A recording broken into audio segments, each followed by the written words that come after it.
y'all, like, are you in your villain era? Maybe. Because I'm here for this. Thank I'm kind of here. I don't want you to be a villain in real life, No. but I'm here for this on screen. God, I hope not. He's but very yeah. nice. Very nice. I was like, yes. Yes, I was like, give me thank more you. villain. I know people are like, be more nice. Like, no, No. more villain. It's fun. Okay. It's fun playing the villain. It's a good time. But one of the things that was like really interesting to me is there's something that your character says, like, stop being weird. Oh, yeah. And I was like, ooh, I was ready to Oh, fight. I've been told that many times. Hey, Yeah. Someone called me weird 2 weeks ago, and I was like, excuse me? But you can see it as a compliment. But when it's stopped being weird, it's very Yeah. pointed. Yeah. Okay. Mean. So I want to know for the both of you, like, especially being in this industry, everyone puts you in a box and wants you to behave a certain way. Like, so how are you making sure that you embrace your weird? Ooh.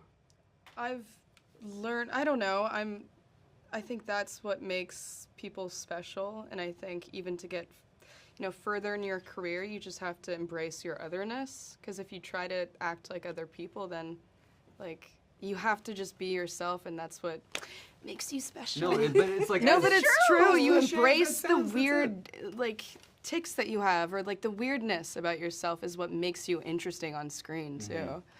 Yeah, I learned that early on. Like, I Yeah. remember there's this guy, his name's Ted Slaburski. He taught me how to audition. And basically what he said this at NYU, he was saying, like, no one can do a role the way that you can. And, and every time you get something, there's a reason why, and it's because of you, Like, you need to embrace the uniqueness of yourself. I'm basically repeating what you said, but it feels a little weird if you're trying to be something else. Like, you are so special just inherently. Not to, like, gas anyone up, because sometimes you can say, like, you're so special, and they're like, that person becomes a dictator. But you know what I mean. Some It's people like, shouldn't have that power. embracing what makes you unique, I think, is always the way to go. It's also so much better for yourself and your life. It's less exhausting. Yes. It's so exhausting pretending to be something you're not. It's terrible. Yeah. Okay, so everybody embrace your weird. And fuck Yes, that, it's fuck cool. that person. It's Yeah. cool. Whoever said that to you, fuck that. Look, I've been going through it, okay? I feel you. I like with your character, there's so much physicality. Because, Yes. like, when I was watching, I was like, she walks a certain type of way. yeah. Like, she carries herself a certain type of way. Like, can you talk about just a little nuance in just how you move, Yeah. How you interact with people throughout the course of the film? Yeah, I feel like I grew up a dancer, so I feel like not a very good dancer, which is why I am now here acting. But I'm aware of my body, and I think it was important to be aware of your body in this and to remain still, and there was something uncomfortable for me about the stillness, but as soon as I put on the costumes, I noticed my posture changed, things like that really helped put me in the moment, but then also focusing on other people. Like, I was so focused on you in all of our scenes, and that created chemistry, but it really helped. It made me think about what does it mean to have companionship? Because in the pandemic, like, we're by ourselves. Like, I want to get out of the house. But after watching this, it made me kind of think, like, do we seek companionship because that's what we want? Or do we want to have that escape from having to look within? I think, wow, you really hate them. We can end it there. Like, Yeah, that's, I know, no, I think that's the mistake that my character makes in the movie, is that he wants a relationship to make himself feel good. Exactly. And that's that empty void you're trying to fill. Yes, and that's the worst place emotionally to enter a relationship with another yeah. person in. I know. Sorry, we're all triggered now. But yeah, I think that's the real lesson, and is emphasizing that human connection. And when you're part of a partnership, you are there for that other person, and they are there for you. It's not a one-way street. Yeah. Okay, so we're going to go to therapy, we're going to be weird, and we're going to look within, Yes. okay? Yes. I just want to thank y'all. This movie was really good. Thank you. Like, I'm not even gassing y'all up. I needed to get out of my slump, and I was like, that's this all I slaps. want to fucking hear. You It kidding? was no, seriously, y'all did that. So I just thank want to you. thank y'all for just giving me a good movie. Yeah. It's a good date night or by yourself type of movie. Yeah. Either or. Okay. Well, you said something earlier I know, it's about like- a date night. Don't hang out after, because I feel like it can start some It'll be fights weird. or like conversations, which is a good thing. Yes. It's like maybe you're facing things that should have been seen. Sure. Yes. Just have a really great couples therapist. Yes. Exactly. Really, yeah. Because the carrying of the bags triggered me in the beginning. Like, that Oh, was... you know- That was Oh. little things like that. Yes. It's funny. That was a small thing that I remember when we were shooting that. I was like, oh no, I feel terrible, but for the story purposes, I have to let this happen. Yeah. But that was a small thing that Drew put in there that it's so good because it's just off camera a bit. Yeah. So good. Sorry. They gonna kill me. Anyway, I'm sorry. we don't want you to die. I'm continuing to send love and light your way. I hope y'all have an amazing day. But thank you so much. I appreciate you. It was so great chatting with you. How are y'all doing today? Good, how are you? I'm doing good. After watching this movie, I know that therapy is working. My dating coach is working. I noticed all the red flags. I was like, honey, this is too much. Yes. Okay?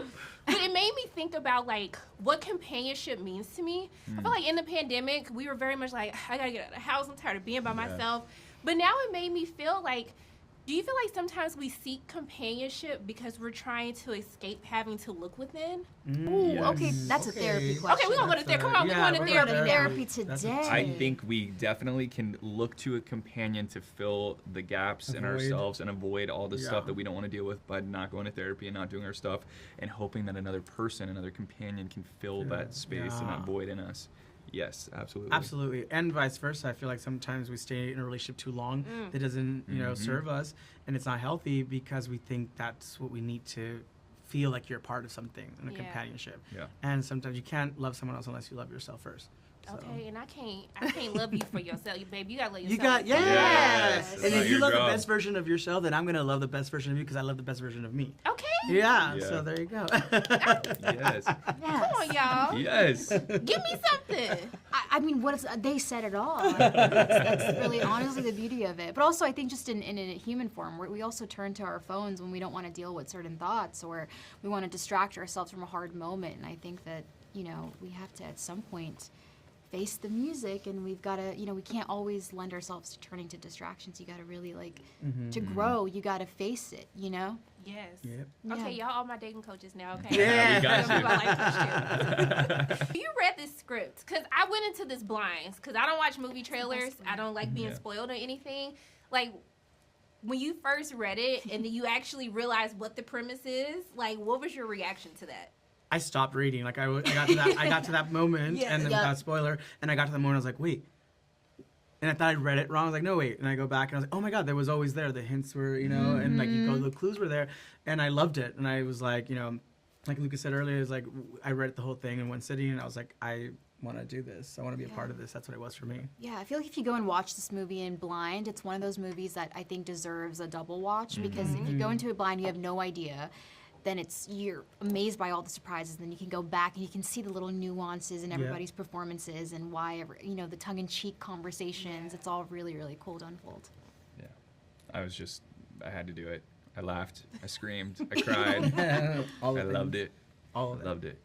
There's something that Jack's character says that, like, ooh, I was ready to fight him a couple of times, but this is the first time I went to fight him.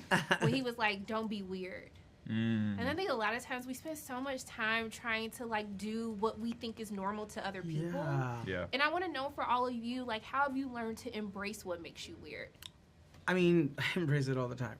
I think that's when you find that you are, meant to be with someone is when they accept your weirdness. And yes, the moments in the movie where Jack's character talks to their partner like that, it's very telling of sometimes how relationships are not leveled, and sometimes it's like you see people and they're like, oh, I see who runs this relationship, and because you see that should never be a conversation. When you see partners, you should be able to be like, I see the love, I see the companionship, I see how they gel together, Yeah. And so if you start asking questions about like, why did he talk to her like that? That's already a red flag, you know? And it's like, and they clearly don't love you for who you are. They're trying to change you. Yeah. I will say that a lot of the quote unquote weird things that I thought about myself as a child or as a teenager that I kind of didn't like about myself are the things that I'm so grateful for in myself now and the parts that I embrace and also I'm kind of like, if you don't like that part, you don't like my weirdness, then we're not gonna work. Get out of here. On to the next. On to the next. What makes you you? Yes, what How about you? Yeah, I mean, I think, as a woman, and maybe with the implications of social media, it's really easy to sort of succumb to the pressure of wanting to be something. And I think my journey of being in my 20s right now has really been trying to go back to the carefree, fun version of myself that I was as a kid that didn't give a shit about what other people thought about me. And I think that's also the beauty of growing. I feel like there's especially with like TikTokers, you're getting like 16-year-olds or 17-year-olds being like, 25 is old, and you're just like, girl, no. It's a blessing to get older, but also I think what I've learned as I've gotten older is each year I care less about what others think, and I'm a lot more focused on what makes me feel good, and I'm so much more wiser, and I'm so much more smarter and more confident, and yeah.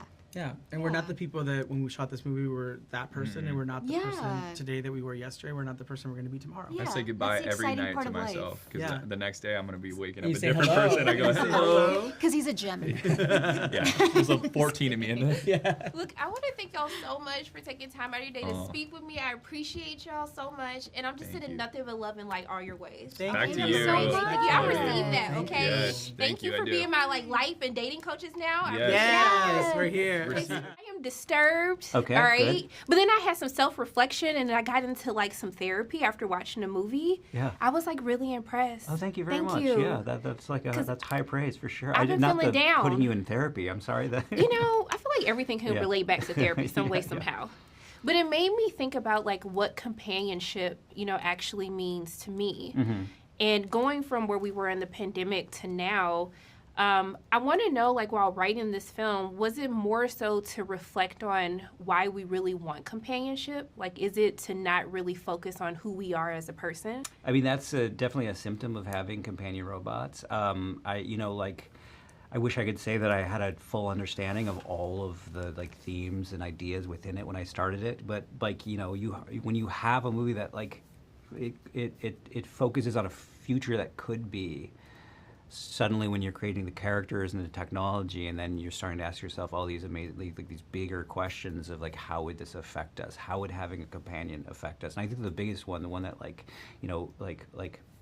I think we need to really like use. It could be a cautionary tale. It could be like just like this, whatever you want to say. But what would it be like in a future where your phone looks like a human being? Like, not only would it affect how you treat the robots, but it would also affect how you treat human beings, because if the line between human and robot is blurred, you could be Josh and just start objectifying everything and not treating anything like it's a human. Well, what's interesting? I've been having conversations with my male friends, and I got into this whole, like, I guess, colorful argument with one of my best with one of my best friends, because he was like, men don't have empathy. And he was very like straightforward, like, we just don't. It has to be something that happens personally to us to really be able to feel for another person. Yeah. And I think that's interesting with Jack's character, because it feels like there's almost a lack of empathy that's happening. And I wanted you to talk about having a character, the importance of having a character that presents so nice to the outside world, but that's really harnessing something dark inside. Yeah, well, I mean, that's credit to Jack. He's a brilliant actor to make it like to buy the likability, because he's right out of the gate. He's saying awful things. He's saying like to a woman, smile, act happy, and that is not, not that he's like selling it perfectly, because it's still an awful thing to say. But he is actually making you go like, oh, I still like this guy. You know what I mean? Like he's like he has a likability to his unlikability, and that's something to accredit to Jack and his ability to play that role. But as far as like, that Jack type, that archetype that exists in the world, like the incel kind of like vibe,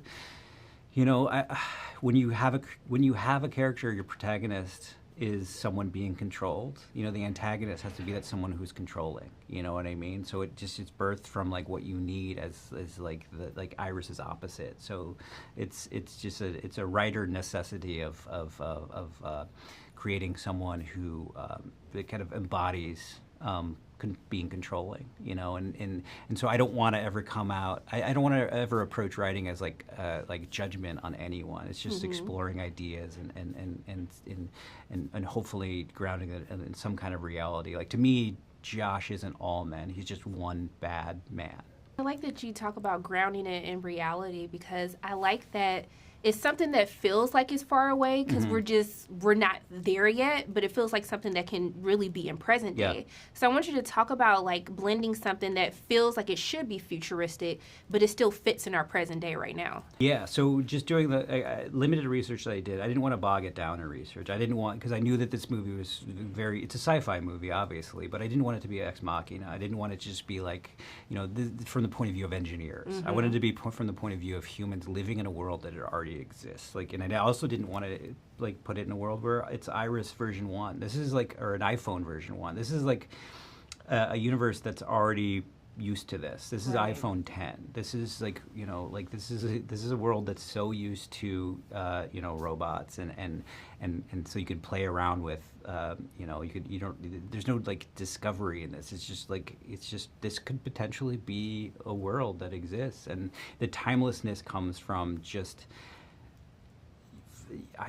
doing the research. I discovered that they think this could be happening in 15 years from now, which I thought, like, when I was first came up with the idea, I was like nervous because I was like, this is like probably 30, 40, 50 years in the future, and I didn't want to make a movie that took place like in Minority Report times. I wanted to make a movie that felt like it was present day.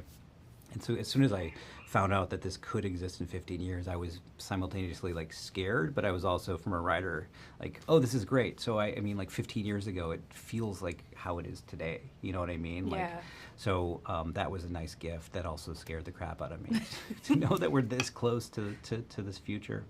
Look, I just want to thank you so much. I need 2 more hours because there's so much I need to dissect. Seriously. Yeah. I just want to thank you. Great questions, by the way. Look, and I had more of them, honey. So I just want to thank you for taking time out of your day to speak with me. Course, I appreciate you. And I'm just sending nothing but love and light your way. Thank you very much. Thank you so I'm much. glad that it's sparking conversation.